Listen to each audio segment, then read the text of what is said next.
All right, so we're diving deep into health and wellness today, and you've given us a ton of info to work with, Yeah. including this fascinating interview with Dr. Daran Shai on the Jay Shetty Podcast. Mm. He's a board-certified surgeon who actually made a huge shift to functional medicine and founded Next Health. That's right. Yeah. So let's unpack his insights and see what actionable steps we can find for you. Sounds good. What's interesting about Dr. Shah is he didn't just preach this stuff, he actually lived it. Yeah, he realized he was becoming the unhealthiest person in his medical practice. Wow. Relying on medications, feeling awful. Yeah. That's when he decided to take a step back from traditional medicine and dive headfirst into optimizing his own health. Right. Which ultimately led him to where he is today. That's a pretty powerful story. It is, yeah. Kind of makes you wonder how many doctors are out there in the same boat. Right. So where do we even begin with all this information? Yeah. He talks about a wellness wheel with 12 points. Yes. Yeah. He emphasizes that you don't need to tackle all 12 at once to see a real difference. He has this 20% effort for 80% results principle, which is all about finding those key areas where a little effort goes a long way. I like that. And for Dr. Shah, that starts with nutrition, specifically cutting out ultra-processed foods. Okay, I've heard that before. But why is that the 20% effort that leads to 80% of the results? Think about it this way. Ultra-processed foods are engineered to be hyperpalatable. They hijack our taste buds and override our body's natural ability to sense when we've had enough. Oh, wow. They're loaded with sugar, unhealthy fats, and artificial ingredients that mess with our hormones, our gut health, and our energy levels.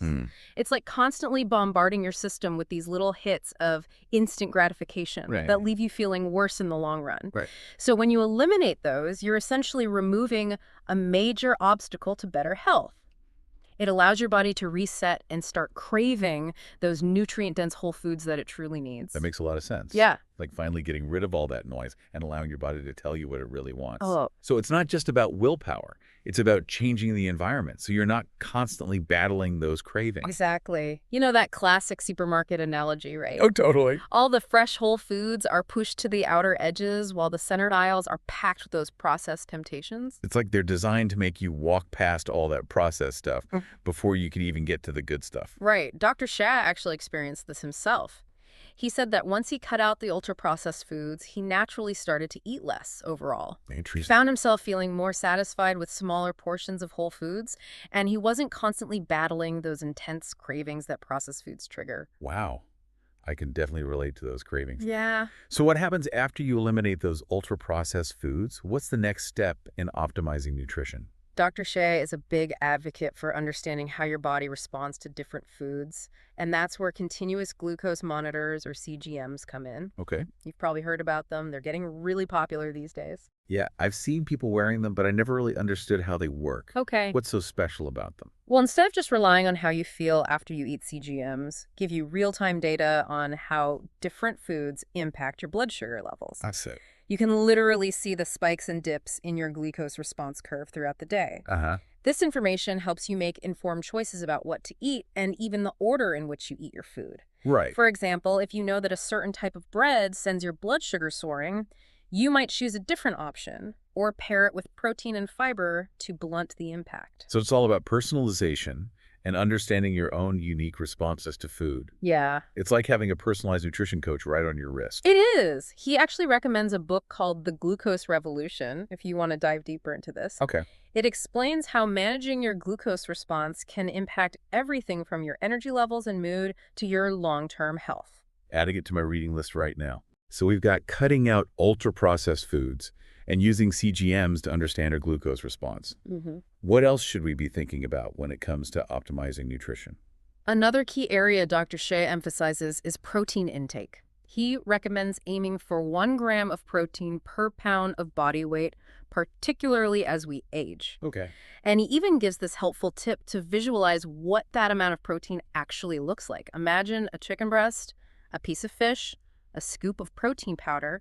Seeing it laid out can help you grasp how much you actually need. That's a great visualization. It makes it much more concrete than just seeing a number on a page. But why is protein so important, especially as we get older? Protein is crucial for maintaining muscle mass. As we age, we naturally start to lose muscle, and this can lead to a whole cascade of health issues. Right. It affects our metabolism, our bone density, our balance, even our cognitive function. Wow. By ensuring we're getting enough protein, we're essentially providing our body with the building blocks it needs to preserve muscle mass and stay strong and resilient as we age. That makes a lot of sense. And what about those who follow a vegetarian or vegan diet? Where can they get enough protein? Dr. Shah talks about the importance of plant-based protein sources like beans, lentils, tofu, and tempeh, but he also stresses the importance of bioavailability. Bioavailability. Essentially, this means understanding how well your body can absorb and utilize the protein from different sources. Some plant-based proteins are more easily digested and absorbed than others, so it's important to choose wisely and potentially consider supplementation. So it's not just about hitting that protein target, it's about choosing the right sources and making sure your body can actually use them. Exactly. And if you're serious about tracking your progress, he recommends a specific scale called the InBody H20N. Okay. It's pretty cool because it measures not only your body fat percentage, but also your skeletal muscle mass. So you can see how your efforts are translating into real changes in your body composition. That's so much more informative than just stepping on a regular scale. Okay, so we've got cutting out ultra-processed foods, using CGMs to manage our glucose response, and prioritizing protein intake. What else does Dr. Shah highlight when it comes to nutrition? He circles back to something we all know, but might not be prioritizing enough. Vegetables. Vegetables. He recommends aiming for a whopping 800 grams a day. 800 grams. That's a lot of veggies. It is, but he explains that it's crucial for so many reasons. Vegetables are packed with fiber, which is essential for gut health, blood sugar regulation, and satiety. They're also loaded with micronutrients, vitamins, minerals, and antioxidants that our bodies need to function optimally. And because they're so nutrient-dense but relatively low in calories, they help us feel full and satisfied without overdoing it on the calorie front. That makes sense. He even recommends checking out a website called egg.org, which provides information on the most and least toxic vegetables so you can make informed choices about what you're buying. Okay, so we're talking about ditching the processed stuff, understanding our individual responses to food, prioritizing protein, and loading up on those veggies. Got it. That's a lot to chew on. But it all makes sense. Now, he also talks a lot about supplements. What's his philosophy there? His approach is to prioritize whole foods over supplements, but he acknowledges that it can be challenging to get all the nutrients you need from food alone, especially in today's world. He advocates for becoming the CEO of your own health. I love that analogy. So what does being the CEO of your own health entail? It means taking charge of your health and being proactive rather than reactive. He emphasizes the importance of tracking key biomarkers. Like what? Things like vitamin D levels and HSCRP, which is a marker for inflammation in the body. Okay. He stresses that even seemingly minor deficiencies in certain nutrients can have significant long-term consequences if they're left unaddressed. So it's not just about feeling good in the moment, it's about making choices that support your long-term health and well-being. Exactly. And that's where supplements can come in. Okay, so what specific supplements does he recommend? He mentions a few key players: vitamin D3, K2 fish oil with vegan alternatives, magnesium, and creatine. What are the benefits of those? I know we're all supposed to be taking vitamin D, but I'm not really sure why. Well, vitamin D is actually more of a hormone than a vitamin, and it plays a critical role in everything from bone health and immune function to mood regulation and cancer prevention. Oh, wow. Most people are deficient, especially if they live in northern climates or don't get enough sun exposure. The K2 helps with absorption and ensures that the calcium from vitamin D goes to your bones where it's needed and not deposited in your arteries. Okay. Fish oil is a great source of omega-3 fatty acids, which are essential for brain health, heart health, and reducing inflammation. Magnesium is involved in over 300 processes in the body. Wow. And most people are deficient. It helps with everything from sleep and stress management to muscle function and blood sugar control. And creatine is beneficial for muscle strength and cognitive function. Wow, that's a lot of important stuff. So those are the core supplements he recommends. What about things like protein powders? I know he's a fan of those. Yes, he sees protein powders as a convenient way to boost your protein intake, especially if you're on the go or have trouble getting enough from whole food sources. He even recommends a specific one called Supergut, which combines protein with resistant starch and fiber for added gut health benefits. Interesting. And what about supplements for sleep and stress? He mentions those in the interview, right? He does. He talks about adaptogens like ashwagandha, which can help your body cope with stress, and glycine, which can promote relaxation and improve sleep quality. He also uses AG1, a greens powder, and a multivitamin when needed. So it sounds like he's not against supplements, but he sees them as a way to fill in the gaps and address specific needs rather than a replacement for a healthy diet. Exactly. He's all about creating a solid foundation with whole foods and then using supplements strategically to optimize health and well-being. That makes a lot of sense. Okay, we've covered nutrition and supplements. What about exercise? He talks a lot about movement in the interview. What are some of his key takeaways there? One of the first things he addresses is the dangers of being sedentary. He actually cites research that shows a shocking 10% increase in all-cause mortality for every 10% increase in sitting time. Wow, that is shocking. I knew sitting all day wasn't good for me, but I had no idea it was that bad. It's pretty alarming, right? And it really highlights how movement is not just about aesthetics or weight management. Right. It's truly essential for our overall health and longevity. To combat this sedentary lifestyle that so many of us lead, he suggests incorporating what he calls exercise snacks into our day. Exercise snacks. I love that. Tell me more. They're essentially just 10-minute movement breaks every 45 minutes. It might sound too simple to be effective, Okay. but think about it. If you're sitting at a desk for hours on end, those little bursts of movement can make a huge difference. Okay, so every 45 minutes I get up and move for 10 minutes. Mm. What kind of movement are we talking about? It doesn't have to be anything intense. You could go for a brisk walk, do some stretches, take the stairs a few times, or even just dance around your living room. The key is to just get your blood flowing and break up those long periods of sitting. I love that. It's so much more manageable than thinking I have to block out an hour for a workout every day. Right. And it makes exercise feel a lot less daunting. Exactly. And Dr. Shai even suggests looking into a treadmill desk or a walking desk if you have a job that requires you to sit for long periods. Oh, that's a good idea. I've seen those, but never seriously considered one. They're becoming increasingly popular as people become more aware of the dangers of sitting all day. He also encourages people to challenge the norm of hour-long meetings. Oh, yeah. Maybe suggest a walking meeting or simply shorten the meeting time to naturally encourage breaks and movement. Yeah, I'm definitely guilty of scheduling back-to-back meetings with no breaks. Yeah. I never thought about how that might be contributing to my sedentary behavior. Okay. So we've got combating sedentary behavior with movement snacks. What else does he recommend? He talks a lot about the power of social exercise. He believes that finding activities you enjoy doing with others can make a huge difference in your motivation and consistency. He actually shared an anecdote about how he and his friends make it a point to get their steps in together. Oh, yeah. And Jay Shetty talked about his love for pickleball. Yeah. It's a great reminder that exercise doesn't have to be a chore. It can be a fun way to connect with others and enjoy yourself. Absolutely. And it's so much easier to stay motivated when you have a supportive community cheering you on. So we've got combating sedentary behavior with movement snacks and finding social activities we enjoy. What specific types of movement does he recommend? He's a big advocate for strength training, particularly after the age of 40. Why is strength training so important, especially as we get older? Well, remember how we talked about how we naturally start to lose muscle mass as we age? Strength training is the best way to combat that. It helps us build and maintain muscle, which not only improves our physical strength and function, but also boosts our metabolism, protects our bones, and even improves our cognitive function. It's truly one of the best things we can do for our health as we get older. That makes a lot of sense. So it's not just about looking good, it's about staying functional and independent as we age. Exactly. And it doesn't have to be complicated. You can start with simple bodyweight exercises or use free weights or resistance bands at home. What about cardio? Does he recommend any specific types? He talks about the importance of incorporating both anaerobic and aerobic exercise. Okay. Anaerobic exercise is high-intensity activity like sprinting or HIIT workouts, while aerobic exercise is more moderate intensity like brisk walking, jogging, or swimming. Both have their benefits, so he recommends finding a balance that works for you. He actually gave some really practical tips for busy people.